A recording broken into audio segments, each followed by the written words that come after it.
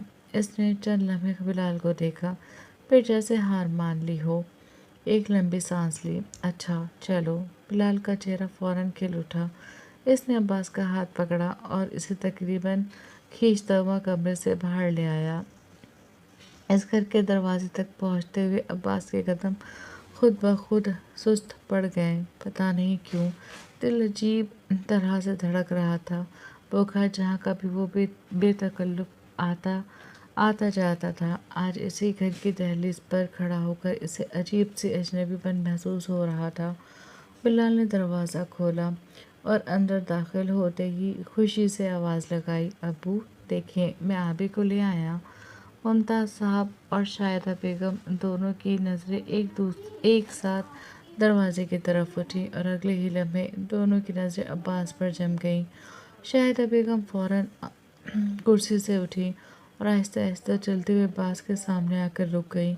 چند لمحوں تک بس اسے دیکھتی رہیں، جیسے آنکھوں کو یقین دلانا چاہتی ہو کہ سامنے کھڑا شخص واقعی وہی عباس ہے۔ پھر انہوں نے دونوں ہاتھوں میں اس کا چہرہ تھام لیا۔ ان کی آنکھیں نم ہو گئیں۔ انہوں نے اس کے ماتھے پر بوسہ دیا اور اگلے ہی لمحے اسے اپنے سینے سے لگا لیا۔ کیسے ہو؟ عباس چند لمحے خاموش رہا، پھر آہستہ سے بولا، ٹھیک ہوں۔ شاہدہ بیگم نے اسے خود سے الگ کیا اور دوبارہ اس کا چہرہ دیکھا۔ وہ انہیں پہلے سے کہیں زیادہ خوبرو اور خوبصورت لگا تھا۔ اس سے الگ ہو کر ممتاز صاحب کی طرف بڑھا۔ ممتاز صاحب نے بازو پھیلائے۔ عباس ان کے پاس بیٹھ گیا۔ اگلے ہی لمحے ممتاز صاحب نے اسے اپنے ساتھ لگا لیا۔ کچھ لمحے تک دونوں کچھ نہیں بولے، بس ان کی ہتھیلی عباس کی پشت پر چلتی رہی۔ کیسے ہو بیٹا؟ میں ٹھیک ہوں۔ عباس نے ان سے الگ ہوتے ہوئے ان کا ہاتھ تھاما۔ آپ بتائیں، آپ کو کیا ہو گیا؟ کچھ نہیں، بس موسمی بخار ہے، انہوں نے محبت سے کہا۔ اپنا دھیان رکھیں، عباس نے کہا۔ چہرے پر وہی سنجیدگی تھی، لیکن لہجے میں وہ بیزاری نہیں تھی، بلکہ لہجہ بہت ٹھہرا ہوا تھا، اور اس میں ممتاز صاحب کے لیے فکر بھی تھی۔ رکھتا ہوں بیٹا، بس تمہاری طرف سے فکر رہتی تھی، اب وہ بھی ختم ہو گئی ہے، اب تو میں اور بھی اچھا ہو جاؤں گا، انہوں نے کہا۔ کہتے ہوئے ان کی پلکیں بھیگ گئی تھیں۔ عباس نے ان کی بات پر نظر جھکا لی۔ اسی وقت کمرے کا دروازہ کھلا۔ عباس کو چھوڑ کر سب نے ایک ساتھ دروازے کی طرف دیکھا۔ دروازے پر الحمرا کھڑی تھی۔ اسے دیکھ کر سب کے چہرے کے رنگ بدل گئے۔ الحمرا نے سب کے چہرے پر ایک ایک نظر ڈالی اور پھر عباس کی پشت کو دیکھنے لگی۔ وہ پشت دیکھ کر ہی سمجھ گئی تھی کہ وہ کون ہے۔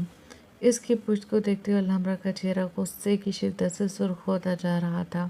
عباس نے پہلے ممتاز صاحب کے چہرے کو دیکھا، پھر شاہدہ بیگم کے، پھر اپنے پاس کھڑے ہوئے بلال کے۔ اس نے گہرا سانس لے کر ہوا کے سپرد کیا، پھر گردن موڑ کر خود بھی دروازے کی طرف دیکھا۔ وہ سب کے چہرے دیکھ کر پہلے ہی سمجھ چکا تھا کہ دروازے پر کون کھڑا ہے، اسی لیے اسے حیرت نہیں ہوئی، اور اگر نہ بھی پتہ ہوتا، جب بھی اسے حیرت نہیں ہونی تھی، وہ اسے دیکھتے ہوئے خاموشی سے اپنی جگہ سے اٹھ گیا۔ الحمرا نے ایک قدم آگے بڑھایا اور پوری قوت سے کمرے کا دروازہ بند کر کے چھوٹے چھوٹے قدم لے کر اس کے سامنے آ کر کھڑی ہو گئی۔ تمہاری ہمت کیسے ہوئی میرے گھر قدم رکھنے کی؟ اس نے عباس کے روبرو آ کر دبے دبے غصے میں گھبرا کر پوچھا۔ عباس نے اپنے سینے پر ہاتھ باندھ کر بڑی بیزاری اور بڑی لاتعلقی سے، بالکل ایسے جیسے اسے اس کے غصے سے کوئی فرق نہ پڑ رہا ہو، اس کو دیکھا۔ پھر اس کے ہونٹوں کی تراش میں ہلکی سی دل جلانے والی مسکراہٹ کھل گئی، جسے دیکھ کر الحمرا کے تل وہ پڑ لگی اور سر پر بجھی تھی۔ جاری ہے۔ کیسا لگا آپ کو آج کا ایپیسوڈ کامنٹ سیکشن میں ضرور بتائیے گا، اور دیکھیے جو میں نے ٹارگیٹ دیا ہے اسے ضرور پورا کیجیے گا، کیونکہ نیکسٹ ایپیسوڈ ٹارگیٹ پورا ہونے کے بعد ہی آئے گی، اس سے پہلے میں ایپیسوڈ نہیں دوں گی، ٹھیک ہے؟ اور ناول آگے مزید مزیدار ہوگا، بہت مزہ آئے گا آپ کو پڑھنے میں انشاءاللہ۔ چلے ملتے ہیں نیکسٹ ایپیسوڈ میں، اپنا دھیان رکھیے گا، اپنوں کا دھیان رکھیے گا، اللہ حافظ۔